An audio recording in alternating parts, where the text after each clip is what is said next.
Well, my dad was a painter, so my first visual memory of art is just seeing him painting, and he painted on a very large scale. And there was just always music. There was always music on the radio. My dad collected albums. I see the paintings, I hear the music, and that is my first memory of art.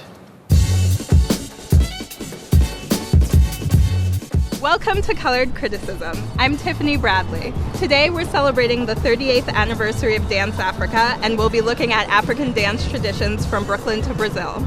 We're joined by the multi-talented DJ, actor, and dancer Belinda Becker, and we'll be talking about music, dance, and spirituality in the African diaspora. Thanks for joining us. Dance to me is my church.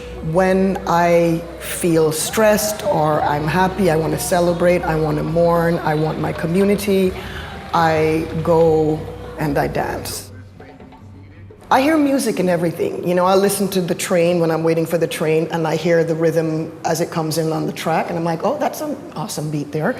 And that's what inspires my choreography, my movement, because music and dance for me go hand in hand. Drumming is so much of the culture of African-descended dance every place, whether it's in Africa, Latin America, the Caribbean, North America. Could you tell us a little bit about drumming? I was in Haiti in March, and I was talking to this amazing dancer. She's 96 now, and she's still dancing, she still teaches. She said, in the beginning, there was the drum. Everything comes from that. And that started in Africa. It was a means of communication. It was a call to gathering. It was a call to war. It was a call to rejoice. When the slaves were taken from Africa, that tradition continued. Slavery left us in a diaspora state, but we really have so much similar in terms of dance traditions. What makes African dance special? It reminds us that there was a time before slavery. Because a lot of times history in America is taught from the minute we landed here as slaves to present time, if African American history is taught at all. An African diaspora dance reminds us that we came from a lineage that's much richer than slavery. When we were reviewing some of the dances that Balé Folclórico da Bahia were doing, that was familiar to me and familiar to you, even though I'm Black American and you come from a Jamaican background. Can you talk a little bit about Orisha culture throughout the Caribbean? The three strongest countries that have Orisha culture are Haiti, Cuba, and Brazil. And they're all very similar. Coming from West Africa, Congo, Angola, they all sort of landed randomly wherever they landed. Right? For plantation life. But they brought their tradition with them. And it's interesting because it's sort of tempered by whoever conquered it. So in Haiti, there's a sort of a French stiff upper body sometimes, but the hips just saying, no, I'm Haitian, you know? So French from the top half, African yes, from the bottom half. Okay. We share the love and the worship of ancestors and nature. So if you travel to these three countries, you will see it. There's Yemanja in Cuba, there's Yemanja in Brazil, there's La Sirène in Afro-Haitian dance. And it's all the goddess of children, the mother, water, ocean, life. I interviewed this amazing voodoo priest in Haiti, and when I was talking to him, he said, the drums and the dance gave us our freedom from the French. Yeah, and Haiti's the first free Black republic in the New World, yes. Which we forget. We like to talk about it as a poor place, yes, and in terms of natural disasters. It's incredibly rich and beautiful and powerful and spiritual. And as they said, voodoo in Haiti, it's not a religion the way it's painted here, you know, with the boogeyman and boo and, you know? Yeah. It's a way of life. It's their culture.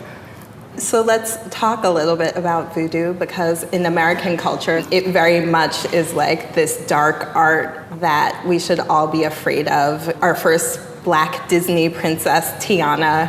Her nemesis was a voodoo priest. The Princess and the Frog was set in New Orleans. And the reason we have New Orleans is because of the Louisiana Purchase, Right. which was because of the Haitian Revolution. Right. How do you see the representation of voodoo in the U.S.? When you don't understand and there is an element of fear, you try to discredit it. Voodoo is like Santeria in Cuba, Candomblé in Brazil. It is the worship of ancestors and nature. There is good and evil in everything, and these are represented in the orishas. And in voodoo culture, you have a song and you have a ceremony when you plant. You have a song and a ceremony when you reap. When you need healing, you summon the orisha of sweet waters or healing to come and, wash you, heal you. Would you like to talk about the relationship between dance, movement, and liberation? We sing, we dance, we chant, we have these songs that keep us focused, that remind us that we have a goal and we're trying to reach that goal. In all of these cultures, Cuban, Haitian, Brazilian, they are warrior dances. And that's where you go to find your strength. There's also the idea that we come together with our voices, with our bodies, and make change. For the Black Lives Matter movement, there's the hands up gesture that has become very evocative and communal at protests across the country. So it's not just in the Caribbean or in Latin America, No, and it's not just a folkloric tradition. No. There's also a way in which we continue that. I think we're living in a very crazy time. We have to stay connected and aware. In my dance community, we talk politics, we talk social change, we try to figure out how can we dance for justice. And I actually saw a video and it was quite funny, but it was quite moving at the same time. You could see like the entire line of cops. And then there was this one lone guy dancing with all his heart to beat it. If you think of the way that dance looks and you listen to the lyrics, it was a very, very powerful moment. And I'm like, yes. Thanks for joining us. Special thanks to Mark Morris Dance Group, Brooklyn Academy of Music, and Belinda Becker.